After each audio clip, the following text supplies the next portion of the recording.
Hello everyone, welcome to lesson 111. Today what we're going to talk about functions and how to evaluate a function. So like how do I put something into a function like an input and get out a particular output, and how do we go in different directions through that function. So we might put an input in or we might be given an output, and I'll kind of show you that as we go along.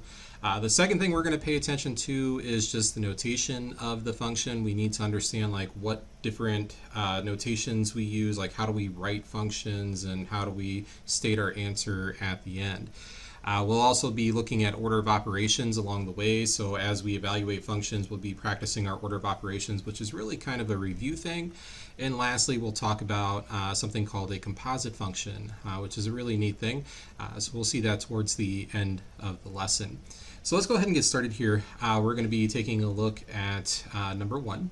All right, so we have a function, and you'll notice we've got this stuff here. We see like a 2x plus 3, and we see this k and the x, and then it tells us to find k of 2. All right, and that's exactly how that's read. This actually does not read k times 2, it says k of 2. And you'll see the same thing over here. This doesn't say k times x, this says k of x. So what this is telling me is that we have a function named k, and the input of the function is whatever we want x to be. Okay, so over here they're telling me we want x to be 2. So that means I'm going to go into my function, which is this thing over here, and I'm going to find the x, and I'm going to replace it with the 2. All right, so here's how we write that. We say k of 2 equals, and then I have 2 times x, but remember we're letting x be a 2. So I'm going to put a set of parentheses there, and instead of an x I'm putting in a 2, and then I'm going to say plus 3. And then to figure out what we get when we put a 2 in, we have to use order of operations to evaluate this thing, right? So multiplication comes first before the addition, so we're going to do 2 times 2, which is 4, and then we still have this plus 3, and then we can do the addition, so 4 plus 3 is 7. So we can say k of 2 equals 7. So in other words, when I put a 2 in, I get a 7 out. All right. So that's a pretty detailed rundown of how to do a problem like number one. It says they're telling you an input here, and you plug that into your function, and you see what you get out. All right, let's try it again. So here we have a function. It's named p. The input is n. Right? So when I look over here, I see an n instead of an x. It's the same thing. It's just a different letter. And over here, they're saying find p of -8. So they want me to plug a -8 into the function. No problem. So I'm going to say p of -8 equals, and I've got 2, and see how there's an n there. So I'm going to replace that n with a parentheses, and I'm going to plug in this number they gave me. So that's my -8. And then it says squared, so I'll put a squared up there, and then I have my -4. Okay, so here we go. I'm going to start evaluating. Remember, order of operations, PEMDAS, parentheses, exponents, multiplication, division, addition, subtraction. All right, so we start with what's in the parentheses. It's just a -8, so there's nothing to be done there. We go to exponents, so I'm going to do -8 squared. Okay, so I'm going to have 2, and then when I do -8 squared, I get a positive 64. Okay, and then I still have this -4. Now, I just want to point this out. If you're using your calculator to help you evaluate some of this stuff, be very careful when you're doing exponents. Okay? Be very careful, because if you put a -8 squared into the calculator, it'll give you out a -64. But if you put that -8 in parentheses and then square it, you'll get a positive 64, and that's actually the correct thing that we want. That negative is inside of the parentheses with the 8, so it should be on our calculator, so we should get a positive 64 there. Okay, so now I'm going to handle the multiplication. 2 times 64 is 128, and then we still have a -4. And when I do 128 minus 4, we get 124. Therefore, p of -8 equals 124. I put a -8 in, I get a 124 out. All right, let's keep going. see if we can do this one a little bit quicker here. We have a function, its name is q. We're inputting an 11. All right, no problem. So we're going to say q of 11 equals the square root. And again, my input is an x here, so I'm replacing the x with an 11. So I have 11 minus 2 inside of the square root. And then I work my way down. So I'm going to do inside of the square root first, right? So 11 minus 2 is 9. Okay. And so now I have the square root of 9. And if you remember how a square root works, we're looking for a number that I can multiply by itself to get 9. Well, that's obviously 3, right? 3 times 3 is 9. So we end up with the square root of 9 is 3. Ergo, when I put an 11 in, I get a 3 out. Okay. And you could use your calculator to help you with that square root as well. There's nothing saying you can't use the calculator to help you out, but it is handy to be able to do some of those square roots in your head. So just remember what a square root is asking you to find. Okay. All right, let's try number 4. So we have a function. Its input is x, and here is the stuff we're doing to x. And then over here, the instructions are a little bit different. They don't give us an input. Notice this, right? They don't give us the number in the parentheses. Instead, they give us the number that is on the other side, right? They tell us what 3x plus 5 is supposed to equal. They're giving us the output, right? So this is kind of important. This is the output, okay? And they did not give us the input. We have to find that, right? That x, that's our input, and that's what we have to figure out. So it's like we're going backwards from what we were doing before. All right, and remember I said that at the beginning of the video, we're going to talk about functions and how to put something in and get something out, and we're also going to go the other direction. Like if we have a number that has already come out, we need to figure out what they put in. All right, so to do this entire r of x piece, they are telling us that r of x is 20. So I'm just going to replace that whole thing with a 20 and then write out the rest of my function. So I have 20 equals 3x plus 5. Right, so that 20 doesn't go in for x, it replaces this part of our function. Okay, and then you'll have to rely on some of your algebra solving skills here to figure out what x is. We need to get x by itself, so I'm going to subtract 5 from both sides. Okay, so 20 minus 5 is 15. We still have a 3x, and then the 5s, they cancel each other out, so that's all that's left.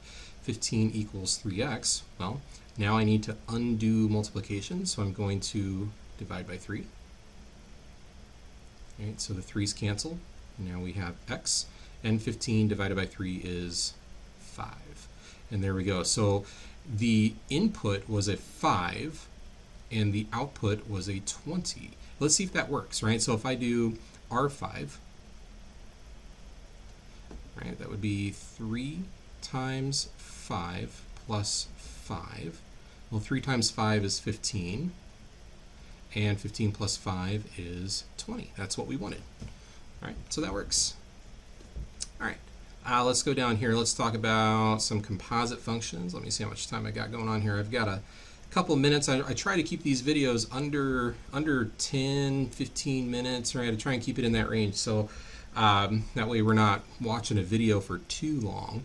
But let's take a look at this. We're going to talk about stacking functions and what that means. When we stack functions, we start with a single input and we evaluate that in the first function. So you'll notice down here we have 4 different functions, and they'll give us an order to go in, but we're gonna start with whatever the first function is that they say. We dump that number into the function, we see what we get out, and whatever we get out, we take that output and we dump it in the next function, and we repeat that until we've gone through all 4 functions. All right, so watch me do this. It's pretty cool. So observe the 4 functions below. We're going to start with an input of 16. So this is the first number that we're going to dump into our machine, and we're going to go in this order: F, G, K, H. So we're going to start with F. I'm going to take this 16 and I'm going to dump it into the function f, right? So we've got f of 16. So that means I'm going to replace x with a 16 over here. So I've got the square root of 16. And when I take the square root of 16, we get a 4, right? So f of 16 equals 4. Now, looking at my order here, I kind of drew over it, but the next function is g. So I'm going to take this 4 and I'm going to go to G, and I'm going to dump it into G. Okay, so we're going to go G of 4 equals, and I have a negative on the outside of the parentheses, the x gets replaced with a 4, and then I have minus 2 squared. I'm going to make sure I respect my order of operations here, so parentheses first. So I have a negative, haven't done anything with that yet, right? So 4 minus 2 is 2, and then squared. And then if you're debating which one to do first here, should I take care of this negative or the exponent?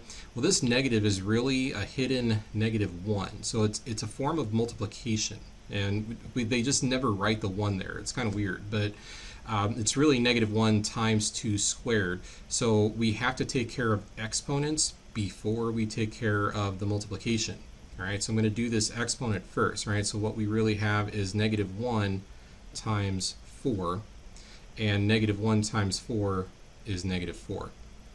Okay, so now I got to take this -4, and I got to go to the next function, which is k. So I'm going to go over here and dump this -4 into k. All right, so we've got k of -4 equals, I have a negative, and then in the top of that fraction I have a -4, right, because the x is getting replaced with -4, over 2 minus 1. All right, so here we go. So we're going to work this down. So remember, right, this is really just a -1 out front here. So we're going to say -4 divided by 2. I'm going to take care of that first. Multiplication and division can really go in either order. So I'm going to do the -4 divided by 2. And -4 divided by 2 is a -2. So I have -2 minus 1. Okay. And then I go down here. -1 times -2 is a +2 minus 1. And then 2 minus 1 is 1. All right, so almost there, right? We just got to take this 1, and it comes back over here, and it's going to go into h. That's our last function. So we've got h of 1 equals 2 to the first power minus 7. And we'll start with the exponents. 2 to the first is just 2. Again, you can use your calculator to verify that if you're not sure how to do that.